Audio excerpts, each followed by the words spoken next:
choisi de rester un peu dans l'ombre pendant des années. Okay. Bien que ça fait plus de 30 ans que je suis ici au Canada, j'avais choisi de faire mes affaires un petit peu discrètement et j'ai bâti graduellement.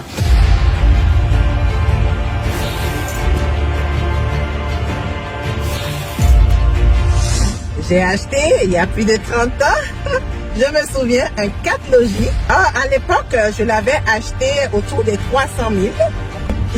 Ça a pris de la valeur, ça a doublé de prix et j'ai pu aller chercher une grosse équité sur cette propriété. Donc, je vais vous montrer une de mes propriétés, donc j'ai choisi une qui est plus proche de moi. Ton empire immobilier est valorisé à combien aujourd'hui, en 2025? Je parle de chiffres.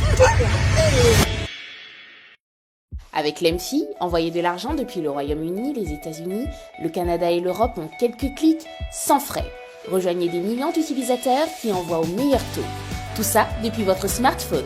L'EMFI, l'argent n'a pas de frontières. Téléchargez l'application dès maintenant. Alors Regina, je suis très contente d'être ici avec toi aujourd'hui. Enfin, on se retrouve pour cette entrevue.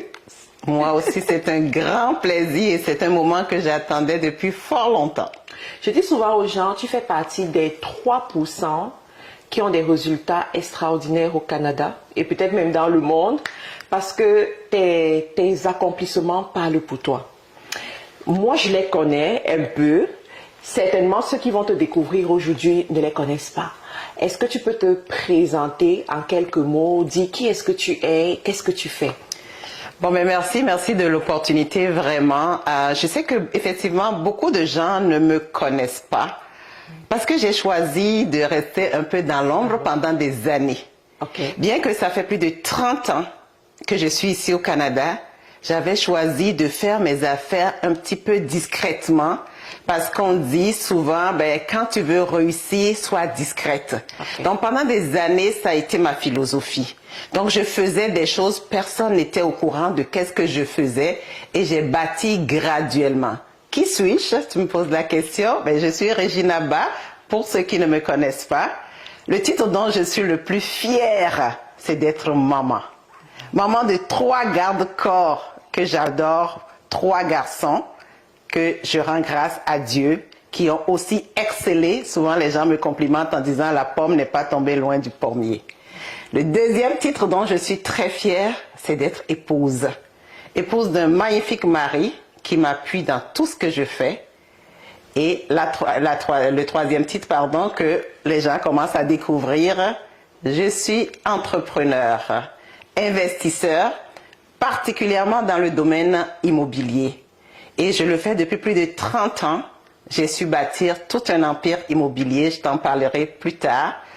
Et le dernier titre, et non le moindre, je suis avocate et directrice au gouvernement fédéral au Canada. Wow. En tout cas, c'est beaucoup de titres, des titres qui forcent le respect. Alors, tu fais partie des professionnels, tu travailles au gouvernement fédéral, ce qui n'est pas toujours facile.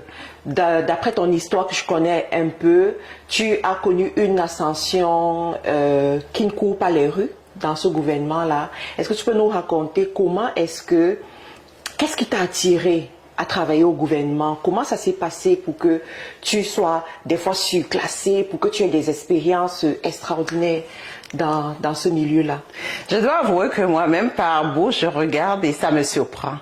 Parce que ça a été, en toute honnêteté, une ascension fulgurante. J'ai étudié une bonne partie à l'université ici, dans différentes universités ici au Canada. Et quand je croise ma cohorte des gens avec qui j'ai fait l'université, il y en a qui me disent, tu as laissé la vague complètement en arrière. Et dans ma classe, il y avait par exemple beaucoup de Congolais qui vont peut-être se reconnaître dans cette vidéo, qui m'ont surnommé. Ils disaient tout le temps, quand ils me voient, ils disaient yo leki, yo leki. Moi, je parle pas les langues congolaises. À un moment donné, j'ai demandé à quelqu'un, ça veut dire quoi yo leki? Elle a dit, ces gens-là, au fait, ils veulent dire yo leki bango.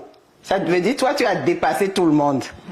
Donc, c'est là que j'ai commencé à réaliser. Et puis, je regardais effectivement autour de moi. Je ne voyais pas beaucoup de gens de ma cohorte. Et sans vouloir me vanter, j'ai réalisé vraiment que je suis à la tête du peloton. Mais je me suis dit, ça vient avec une certaine responsabilité. parce que les gens te voient comme un modèle. Donc, je me suis dit, tu dois continuer à être ce modèle-là pour inspirer d'autres personnes. Je l'ai pris personnellement comme une mission de vie. Et donc, j'ai continué à exceller dans ce que je sais faire et j'ai déployé en plus mes ailes pour être un modèle pour d'autres personnes. Donc, comment est-ce que j'ai fait mon ascension fulgurante? Tout d'abord, parce que j'ai changé mon langage. Pour moi, le mot impossible n'existe pas dans mon dictionnaire. Moi, dis-moi, tu ne peux pas et tu viens de m'envoyer, je vais le faire. Tu me dis, saute plus haut, tu ne peux pas, je vais sauter plus haut. Je suis comme une balle de tennis. Tu jettes à terre pensant que tu vas me mettre à terre, je rebondis et je dépasse le plafond. Donc, j'ai cette détermination à moi. C'est ça qui a fait que j'évolue et je ne regarde pas qu'en dire-on. Moi, je fonce parce que j'ai un objectif en tête. Et mon objectif est très clair. Donner une vie épanouie, d'abord à moi-même, à mes enfants, à ma famille. C'est toujours ce qui a été mon leitmotiv.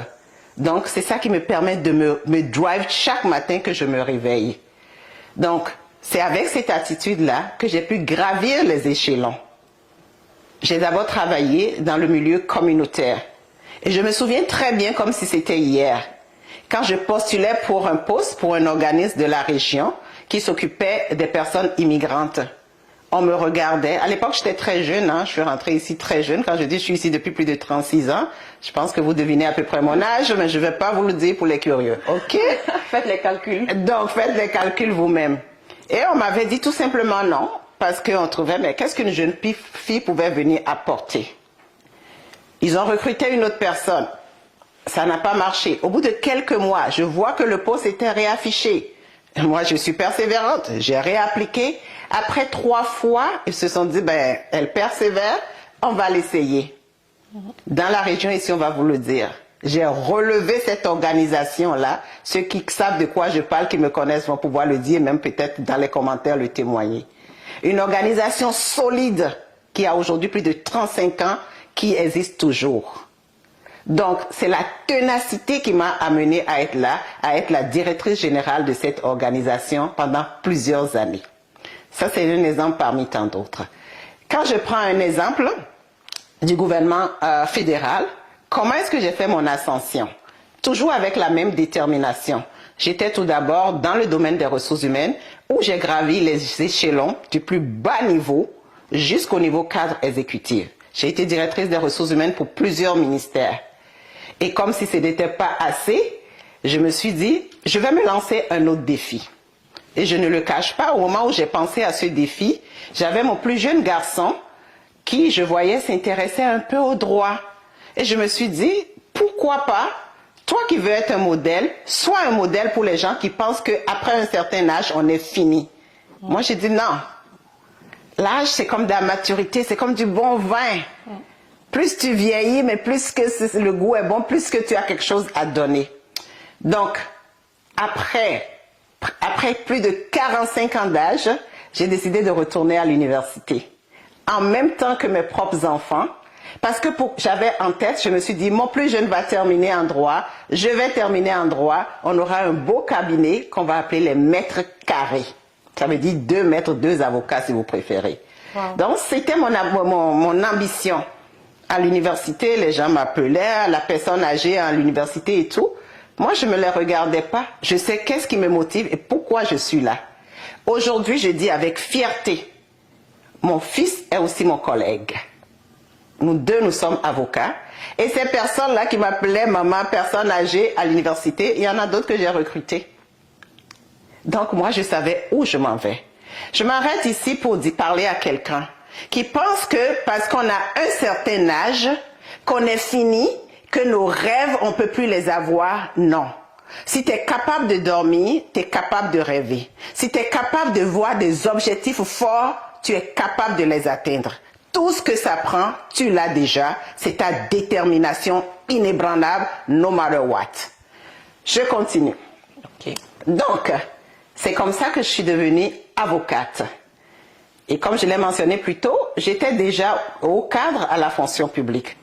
Quand je suis devenue avocate, déjà comme stagiaire, okay, j'ai commencé comme stagiaire au bas de l'échelle. Encore une fois, j'ai un petit mot à quelqu'un à dire. Des fois, il ne faut pas hésiter à reculer pour mieux sauter. J'ai fait ce recul-là. Mon salaire était presque rien, mais j'ai accepté. Parce que je sais, I know exactly where I was going. Je sais exactement où je m'en allais. Donc, pendant que j'étais stagiaire, je faisais bien mon travail, tout était impeccable. Là, les gens ont réalisé, dit non, celle-là, là, elle n'est pas juste une stagiaire, là. Donc, ma directrice à l'époque a pris le temps de regarder mon CV. Elle m'a regardé, elle a dit, mais tu as plus d'expérience que moi. Moi, je faisais low profile, elle me sort ça. Et elle a commencé à m'encourager, à me donner des tâches de plus en plus élevées. Et à un moment donné, j'ai eu un appel en me disant, on a besoin de toi pour un poste en gestion. J'avais même pas encore fait, j'étais à mes débuts comme avocate. J'ai été recrutée comme ça pour d'abord faire une affectation temporaire. Et par après, je réalisais que je faisais le travail. Et là, je me dis, why not? Pourquoi pas? Donc, on a ouvert un concours qui était à plusieurs niveaux, plus haut que le niveau que j'étais. Ce concours-là. Oui, ce concours-là, vraiment. Et j'ai pris tous les moyens. Je ne vous cache pas, j'ai pris un coach pour m'accompagner là-dedans. Parce que je n'avais jamais postulé à ce niveau-là. C'est un poste d'avocate générale et de directrice. Là, j'ai pris un coach qui m'a encadré. Je prends encore quelques secondes ici pour dire, on a toujours besoin d'un mentor, peu importe à quel niveau on se trouve. Et moi, je crois beaucoup au mentorat. Donc, j'ai été chercher ce mentor qui a revu avec moi tout jusqu'à l'entrevue. Je l'ai eu le poste. Et je suis dans ce poste d'avocate générale et directrice depuis lors. Wow, félicitations. Merci beaucoup. Donc, c'est ma détermination, Marie-Karine, si je dois te répondre, qui m'amène où je suis. L'échec n'est pas dans mon jargon. Peu importe ce qui arrive, pour moi, c'est une expérience. Et je suis plus avancée dans cette expérience que quelqu'un qui n'a rien essayé. Donc, c'est ça qui me détermine. Mais j'ai une question que certainement les gens qui regardent cette vidéo vont penser à cette question aussi. Dans un milieu extrêmement concurrentiel où on peut souvent avoir du racisme dissimulé, comment est-ce que tu réussis à t'imposer? Très bonne question. Tu t'imposes dans un milieu de travail, tout d'abord par ta compétence. Tu fais la différence. Souvent, en passant, je coach moi-même des gens qui sont à la recherche d'emploi. Et une des choses que je leur dis, c'est qu'est-ce que tu amènes sur la table à l'employeur qui fait toute la différence? Qu'est-ce qui te différencie des autres candidats? Donc, je garde ça en tête dans tout ce que je fais. C'est l'excellence et rien que l'excellence. C'est ça le secret. Oui, il y a les racistes dissimulés, il y a tout ça. Mais il faut se faire connaître par son expérience. Ton travail bien fait au point de se rendre indispensable. Super, très bien. En tout cas, merci beaucoup. Je pense qu'on a tiré pas mal de clés ici. Je voudrais qu'on revienne sur le côté famille parce que une femme qui se déploie à ce niveau vient certainement de quelque part. Dans nos conversations, tu parles beaucoup de tes parents qui t'ont donné une certaine éducation, qui te forge jusqu'à aujourd'hui. Toi aussi, tu es épouse, tu es mère. Est-ce que tu veux revenir sur le milieu familial dans lequel tu as grandi? Est-ce que tu penses que ce milieu familial a contribué à façonner la personne que tu es devenue aujourd'hui? Définitivement. Définitivement, et je profite d'ailleurs pour rendre hommage à mes parents qui m'ont donné l'éducation que j'ai aujourd'hui. Mes deux parents étaient des enseignants. Et ce fut à un moment donné, il y avait, pour ceux qui viennent du même pays que moi, ce qu'on appelait les années blanches. Il y a plus de 30 ans passés, où les écoles étaient tout simplement fermées parce que les enseignants, malheureusement, ne recevaient pas régulièrement leur salaire. Donc, mes deux parents étant enseignants, se retrouvent du jour au lendemain avec tous leurs enfants à la maison, ne pouvaient pas aller à l'école. Donc, ils ont pris une décision qui ont changé le tournant de notre vie. Ils ont vendu tout ce qu'ils avaient. Et je le dis avec beaucoup d'émotion. Ils ont vendu tout ce qu'ils avaient jusqu'à la voiture familiale. Je me souviens encore comme si c'était hier de cette Peugeot de papa et maman bleus. Ils ont tout vendu, terrain, maison et tout. Pourquoi? Pour nous donner la chance d'aller à l'étranger pour étudier, tout simplement parce que les écoles étaient fermées. J'étais très jeune, moi-même à l'époque. J'ai dû aller faire mes preuves dans un autre pays voisin, en Afrique, très jeune, mineur, seul, pour faire mes preuves. Quand je suis revenue avec mon bac en poche, pensant que j'allais pouvoir aller à l'université, je commence l'université. Quelques mois après, les grèves commencent encore, les écoles se refermaient encore. Et c'est là que les parents ont pris la décision de dire non. À l'époque, ils disaient, la petite, la petite a démontré tout, on va l'envoyer étudier. Donc, c'est comme ça que je me suis retrouvée au Canada pour étudier. Donc, encore une fois, hommage à mes parents qui ont tout donné parce qu'ils croyaient en l'éducation. Et mes parents, pour ceux qui les connaissent, et puis je peux aussi en parler, bien qu'ils étaient des enseignants, ils ne comptaient pas sur un seul revenu. Okay. Beaucoup de gens connaissaient maman, plus comme même commerçante. Elle avait des restaurants, elle avait des commerces, elle avait tout. Et ceci me fait dire que dans la vie, ne compte jamais sur le chiffre 1. Le chiffre 1, en passant, je dis souvent, c'est même mon ennemi. Pourquoi? Je ne compte jamais sur un revenu. Je ne compte jamais sur un client. Je ne compte jamais sur un fournisseur. Donc, ça, je l'ai reçu de mes parents. Donc, c'est ces valeurs familiales aujourd'hui sont les piliers de tout ce que je fais. Et à mon tour, j'essaye de les transmettre aussi à mes enfants. Mes 3 garçons, oui, sont jeunes, beaux, sont salariés, mais il n'y a aucun d'eux qui a un seul revenu. Wow. Quelles sont justement les valeurs ou alors les principes de vie que tu enseignes à tes enfants? Je me rappelle, une fois tu as dit, l'une des choses que tu dis à tes enfants, c'est la vie est une école où tu ne voudrais pas qu'ils graduent. Tu as des mots pour le dire. Oui. Voilà, donc est-ce que tu peux nous ressortir quelques principes comme ça que tu leur donnes et qui les aident à avancer? Exactement. Donc ce que je dis souvent, je dis la vie est une université que je ne voudrais jamais graduer. Je ne veux pas être diplômée d'université. Pourquoi? C'est une façon de dire la vie a toujours quelque chose à m'apprendre.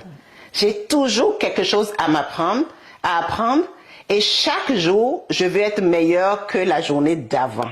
Donc, c'est ma façon d'avoir une certaine ouverture à la vie et à apprendre. Même du plus jeune que moi ou même du moins expérimenté que moi, j'ai toujours quelque chose à apprendre. Donc, c'est une valeur que j'ai inculquée à mes enfants. Et d'ailleurs, mon fils aîné a renchéri ça et m'a sorti une nouvelle expression. Il m'a dit, maman, quand je suis à un endroit et j'ai l'impression d'être la personne la plus intelligente, je quitte cette place-là. Et là, je me suis dit, waouh, il a compris ce que je voulais lui dire. Donc ça, c'est une valeur que j'inculque à mes enfants. L'autre valeur, c'est le respect. Respect non seulement de l'humain, mais le respect de tout ce que tu fais et le respect de ce que tu as. Et je leur ai aussi appris à ne jamais vouloir se comparer avec qui que ce soit. De se comparer avec eux-mêmes et de compter d'abord sur eux-mêmes. Et si de l'aide vient de quelque part, ce serait la cerise sur le sundae, parce que c'est dans les attentes souvent qu'on est déçu. Wow, très bien. Et tout à l'heure, tu parlais de ton époux qui te soutient énormément. Comment est-ce qu'une femme financièrement puissante, qui atteint des niveaux très élevés au niveau professionnel, réussit à avoir les pieds sur terre dans sa maison? Explique-nous, comment tu fais? D'abord, je suis hyper chanceuse d'avoir un mari magnifique. Et d'ailleurs, je profite pour lui faire un petit clin d'œil qui m'appuie dans tout ce que je fais, de façon inconditionnelle. Ça, pour moi, c'est inestimable. Inestimable. Et ça aide beaucoup. Cela ne m'empêche pas cependant de connaître ma place d'épouse et de femme à la maison. Mon mari reste le chef de la famille. Donc, bien que j'ai des idées ou quoi, j'en discute avec lui pour avoir son point de vue. Et je peux vous dire, plus souvent qu'autrement, il bonifie même mon idée. Wow. Il me donne certains aspects que moi, je n'ai même pas pensé. que je n'ai même pas vues. Donc, comme on dit, plusieurs têtes valent mieux qu'une. Ça, j'ai cet exemple dans mon couple. Mon mari non seulement m'appuie, m'encourage, mais aide à même multiplier mes idées. Alors, Regina, nous sommes au Canada, qui est considéré comme la terre promise de plusieurs, mais malheureusement, après un certain nombre de temps, beaucoup se plaignent, beaucoup pensent que c'est difficile, beaucoup pensent qu'on leur a vendu un rêve qui ne va jamais se réaliser. Toi, qu'est-ce que tu penses du Canada? Est-ce que tu penses que le Canada reste cette terre d'opportunité ou alors c'est vraiment un mauvais rêve qu'on vend aux gens? Je crois humblement que le Canada reste une terre d'opportunités. Mais il faut savoir ouvrir ses yeux et voir ses opportunités et les saisir. Moi, je suis arrivée très jeune. Et même très jeune, j'ai commencé à voir ces opportunités. C'est ce qui m'a permis d'arriver où j'en suis. Mais s'il y a des personnes qui nous regardent aujourd'hui, qui ont ce rêve de venir s'installer au Canada, je veux leur dire, l'arrivée au Canada se prépare avant d'acheter son billet d'avion et de rentrer dans l'avion. L'arrivée au Canada se prépare là où tu es présentement. Parce que beaucoup de gens viennent, ne se préparent pas, ne s'informent pas, et pire, ne savent même pas qu'est-ce qu'ils viennent faire et pourquoi ils viennent. Je pense que c'est des questions auxquelles il faut répondre avant même de venir. Il faut savoir le pourquoi et il faut se préparer. Donc oui, le Canada demeure une terre d'opportunités pour qui sait ouvrir ses yeux, qui sait détecter des bonnes opportunités et qui sait bien s'entourer. Est-ce que tu penses que lorsqu'on arrive au Canada, il faut nécessairement retourner aux études ou alors on peut créer sa société et puis commencer à travailler? Qu'est-ce que tu en penses? Il y a plusieurs opportunités. On peut retourner aux études parce que parfois les études qu'on a faites à l'extérieur peuvent être reconnues comme ça peut ne pas être reconnu. Des fois, on peut avoir ce qu'on appelle l'équivalence des diplômes. Mais quand ce n'est pas le cas, des fois, il ne faut pas se gêner. Je l'ai mentionné un peu plus tôt. Des fois, il faut reculer pour mieux sauter. Pour ma part, je l'ai fait. Je l'ai fait. Je suis retournée à l'université, même à l'âge avancé, pour certains d'autres diplômes. Donc, s'il y a besoin d'aller suivre une formation pour pouvoir atteindre l'objectif qu'on vise, oui, j'encouragerais de le faire.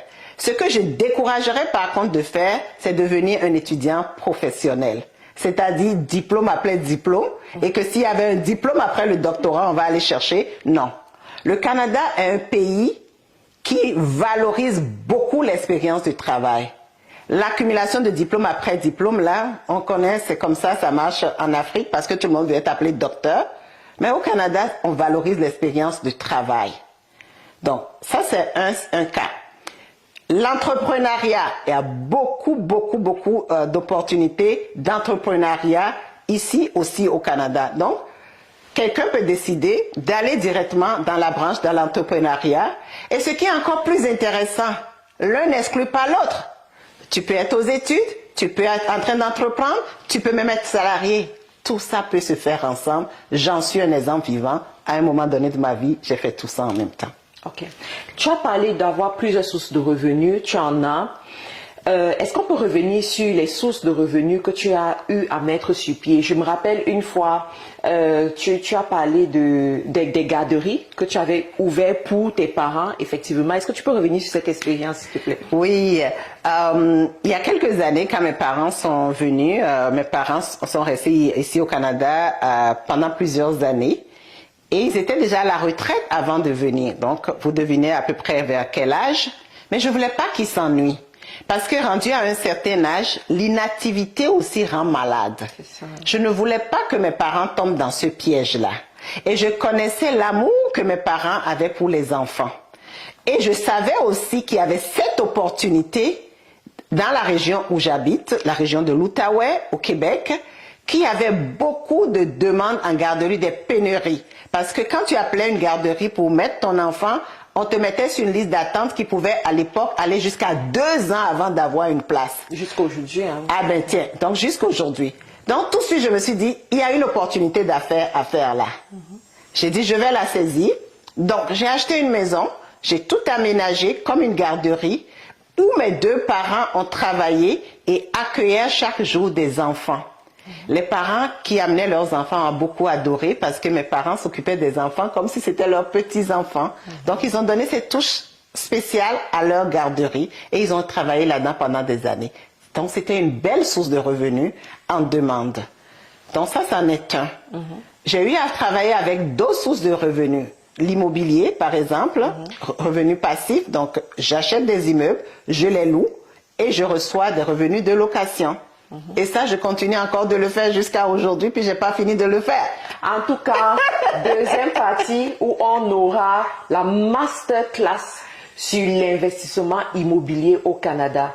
Cette dame que vous voyez, c'est toute une école pour l'investissement immobilier. Si tu es ici, que tu es en train de suivre cette vidéo, reste jusqu'à la fin parce que tu vas avoir les clés de comment te lancer dans l'immobilier à partir de rien. C'est-à-dire, on veut que tu sois au Canada au moins. Donc, comment te lancer, comment développer tes activités, comment prospérer et comment bâtir un patrimoine à travers l'investissement immobilier. Entre parenthèses, je veux tout simplement annoncer à ceux de Paris ou de la France tout simplement. Nous serons à Paris le 6 septembre pour la conférence Leadership et Business et Regina sera avec nous. Elle fait partie des intervenants. Ceux qui ont pris leur ticket VIP, vous êtes très bien partis parce que vous aurez un moment VIP avec elle lors de la collation. Et ceux qui seront là, vous aussi, vous pourrez la rencontrer, pourrez profiter d'elle. Dans le 6 septembre, nous sommes à Paris pour cette grande conférence internationale Leadership et Business qui va réunir plus de 500 personnes. 70% des tickets sont déjà partis. Il nous en reste encore quelques-uns. Dépêchez-vous, prenez vite vos tickets. Donc là, Regina, nous sommes en train d'aller dans l'un de tes immeubles. Oui. Tu en as plusieurs dans la région. Et quel a été le déclic pour toi pour te lancer dans l'immobilier et en faire une source de revenus? Au fait, le premier déclic, en toute honnêteté, c'est parce que mes parents me demandaient, quand je suis arrivée au Canada après quelques années, ils me disaient, oh, tu dois construire au pays, tu dois faire ci, tu dois faire ça. Et à un moment donné, j'ai dit, ok, c'est une bonne idée, mais je ne suis pas sur le terrain. J'ai tenté de le faire, mais j'entendais d'autres personnes raconter des histoires d'horreur. On envoyait de l'argent au pays, on faisait construire des maisons, on nous envoie des photos, on vient sur place et aucune maison. Là, j'ai dit, oh non, je ne veux pas avoir ça.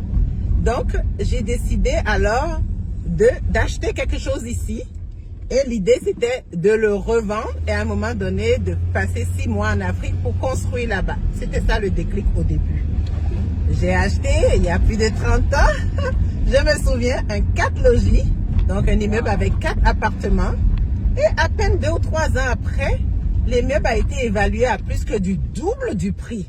Okay. Là, je commence à... de combien à peu près? À l'époque, je l'avais acheté autour des 300 000. Okay. C'est plus le cas maintenant. Non, et ça a pris de la valeur, ça a doublé de prix.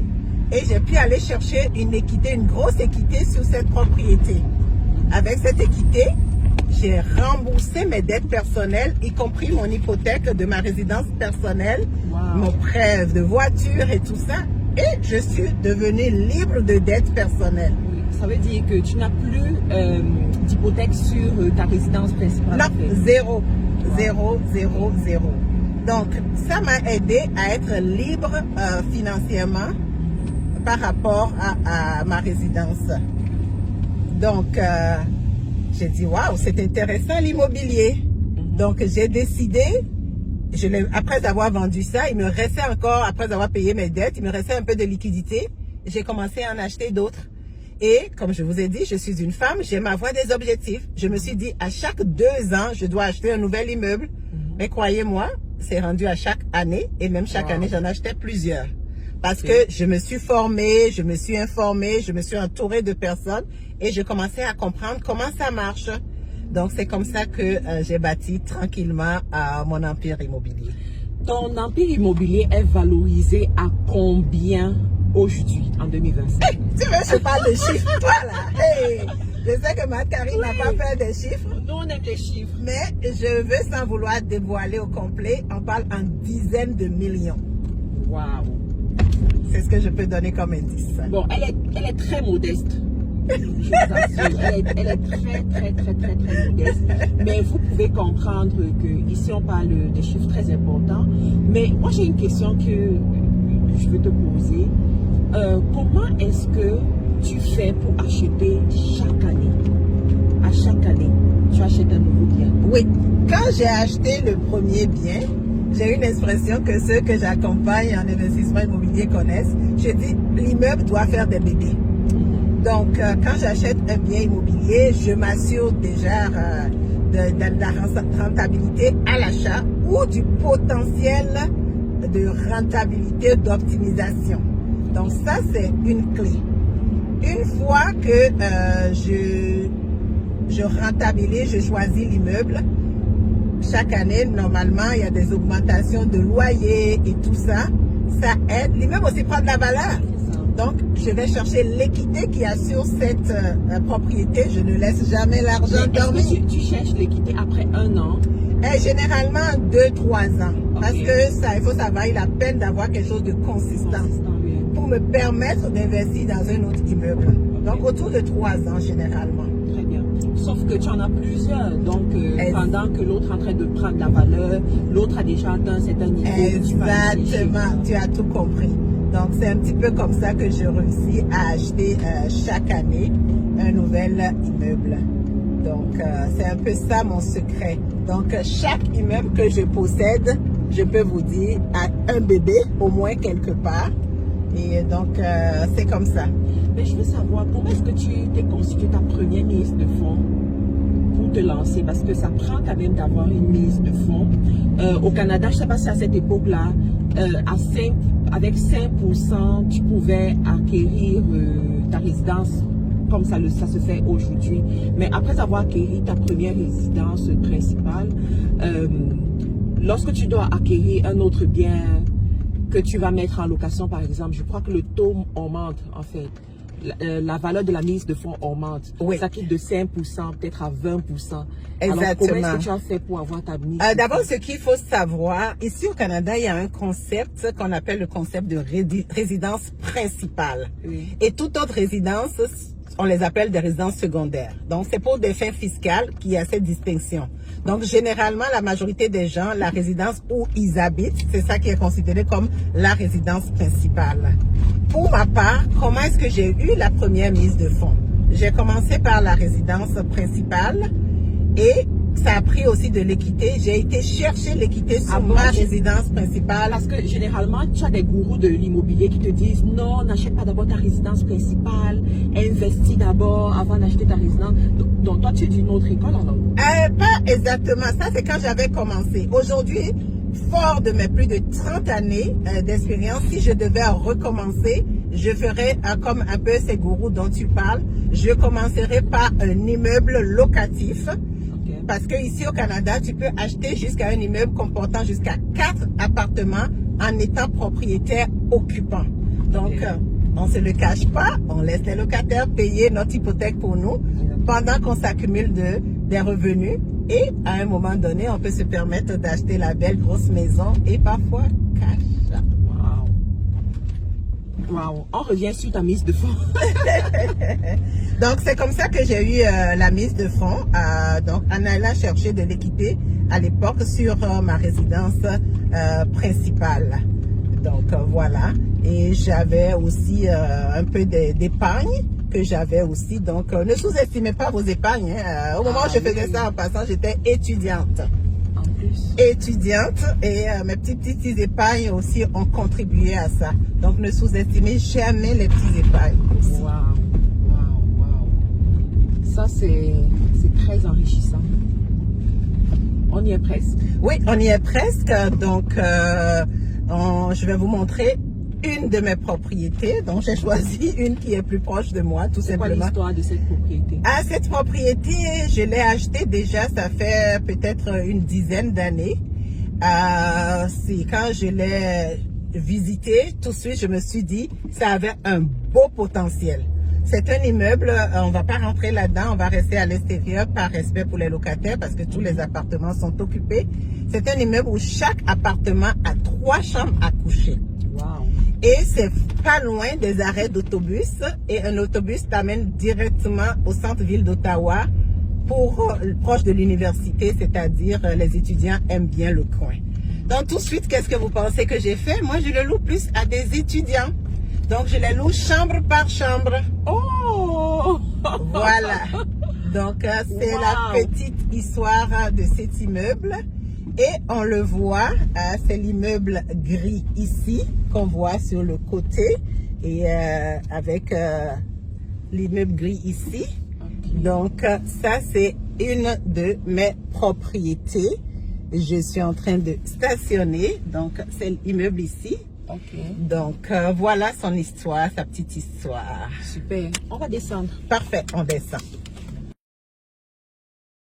Dans cet immeuble, tu n'as que des étudiants en fait. Oui, c'est un immeuble où il y a 3 appartements, communément aussi appelés triplex. Oui. Et c'est des appartements de 3 chambres à coucher. D'accord. Donc, ma stratégie principalement pour cet immeuble, c'était de le louer à des étudiants. Parce qu'il y a une proximité, il y a un autobus, un transport en commun qui va directement vers l'université d'Ottawa. Donc, ça intéresse beaucoup les étudiants. Donc, je les loue comme ça. Les étudiants C'est sont... meublé? Non, je ne les loue même pas meublés, rien d'inclus. Moi, il n'y a aucune charge qui vient à moi. Ok. Wow. Ouais. Mais est-ce que tu gères, tu gères tes biens toi-même ou bien tu les confies à une société de gestion? Au nombre que je suis rendue, j'ai pas le choix. Il y a une bonne partie que je laisse à une société de gestion, mais il y a quelques-uns que je gère moi-même parce que j'aime cette proximité, j'aime aussi savoir qu'est-ce qui se passe et ça me permet aussi d'impliquer les enfants là-dedans. Donc j'implique aussi les enfants, je forme mes enfants aussi au niveau de la gestion. Justement, ça me fait penser à une histoire. Je me rappelle une fois, on s'est appelé et tu me disais, écoute, j'ai un immeuble qui a brûlé, qui a pris feu, donc je suis au four et au moulin et tout. Est-ce que tu peux revenir sur cette histoire? Oui, c'est un immeuble toujours dans la région ici, qui malheureusement avait pris feu suite à un locataire qui a laissé quelque chose sur un feu, malheureusement. Et le jour-là qu'on m'a appelé, moi j'étais au chevet d'un de mes enfants à l'hôpital. Oh là là. Mais je suis allée tout calmement parce que je suis bien assurée et tout. Les pompiers m'ont appelé, je suis allée sur les lieux, j'avais vu plein de voitures de pompiers, comme on voirait à la télé. Avec la télé aussi qui est venue les filmer. flammes et tout ça. Et là, j'ai regardé cet immeuble qui brûlait. Ma première question, bien évidemment, est-ce qu'il y a eu des dégâts humains? On m'a dit non. Ça m'a rassurée tout de suite et j'ai regardé cet immeuble. J'ai dit, toi, tu vas revenir à neuf et tu vas faire des bébés. Tu as décidé de brûler, non? Donc, j'ai pris le bon côté de cela. Et aujourd'hui, je peux vous dire, cet immeuble-là a fait peau neuve. Waouh! Félicitations. C'est aussi ça, avoir la résilience, avoir un caractère prêt pour supporter toutes les embûches qui peuvent venir et en faire quelque chose de bien. Exactement. Donc, cet exemple-là montre tout simplement que ce n'est pas toujours un fleuve tranquille. Exact. Oui, donc, justement, parce qu'il y a également ça. Certainement, toutes les personnes qui écoutent se disent, oui, je vais être comme elle, je veux investir dans l'immobilier, tout va bien se passer pour moi, alors que il y a souvent des épreuves. C'est ça. C'est ça. Ça en est un exemple, par exemple, que je viens de vous donner. Mais c'est se préparer, être résilient. Toujours voir le bon côté dans tout ça. Donc, aujourd'hui, j'ai même déjà oublié que ça a pris feu parce que ça a été retapé à neuf et ça a pris encore plus de valeur. Il y a des gens qui m'offrent quasiment le double du prix pour l'acheter. Mais je veux le garder pour cette petite histoire, pour me rappeler que toi, tu as pris feu et tu as renaître de tes cendres, comme on dirait. Super. On a entendu les investisseurs immobiliers se plaindre des locataires, de la relation avec les locataires qui sont très, très, très difficiles. Comment est-ce que toi, tu fais pour trouver tes locataires et pour bien les manager? Mon secret, c'est je fais des vérifications comme il faut. Je préfère avoir même un appartement vide que d'aller avoir n'importe qui. Donc, je fais des vérifications, que ce soit les antécédents de location de cette personne. Donc, je parle aux anciens propriétaires, par exemple. Je vérifie le dossier au niveau des revenus. Je vérifie le dossier au niveau du crédit et je vérifie même le dossier au niveau criminel. En plus? Oui. Wow. Oui, très important parce que je veux savoir... Mes immeubles aussi, c'est ma réputation. Et généralement, ce qui arrive, c'est que quand un locataire part, comment je trouve un locataire? Souvent, un locataire va me référer un autre. Parce qu'ils savent que dans tout l'immeuble, ils peuvent rester là en toute confiance parce que les autres locataires ont aussi été choisis méticuleusement. Ok. Wow. Ouais. Mais est-ce qu'il est souvent arrivé que tu aies des embrouilles avec tes locataires? Est-ce que c'est à cause de, je sais pas, peut-être une situation qui est arrivée que tu es devenue aussi méticuleuse dans le choix des locataires? En fait, depuis le début, j'ai toujours été comme ça. Dire que je n'ai jamais eu de problème, ce serait vous mentir. En 30 années, c'est quand même beaucoup d'années, c'est beaucoup de locataires, surtout au nombre d'appartements que j'ai. Oui, il est arrivé quelques fois, mais très peu de fois. Okay. Très, très peu de fois. Je peux compter au bout de mes doigts combien de fois ça s'est passé. Donc ça fait partie du domaine qu'on a choisi. Malgré qu'on ait fait toutes les vérifications, il peut arriver qu'on ait 1 ou 2 cas de ce genre. Donc oui, j'en ai eu quelques exceptions de ce genre-là. Mais ça reste, encore une fois, une expérience. Chaque fois que ça arrive, j'en tire des leçons et je m'améliore pour le prochain choix. C'est quoi ton prochain niveau après avoir accompli tout ce que tu as accompli? Mon prochain niveau, j'ai fait un post la dernière fois sur Investimètre, mon réseau que j'utilise sur Facebook. Et sur Facebook. Et j'ai mentionné, j'ai dit, j'étais à une rencontre avec les légendes de l'immobilier, que je peux me permettre, si je peux nommer. Oui, bien sûr. Jacques Lépine, qui a écrit beaucoup de livres en investissement immobilier. J'étais invitée chez lui. Et mon article sur Facebook, c'était « Certains lisent leurs livres, mais moi, je m'assois à leur table. » Et souvent, on dit, quand tu te promènes avec plusieurs milliardaires, 5 milliardaires, tu seras le 6e milliardaire. Mon ambition n'est rien de moins que d'être ce 6e milliardaire. Wow. Donc, en termes immobiliers, je sors des triplesses, des sixplesses. Je veux aller dans la cour des grands. Donc, c'est l'objectif sans logement.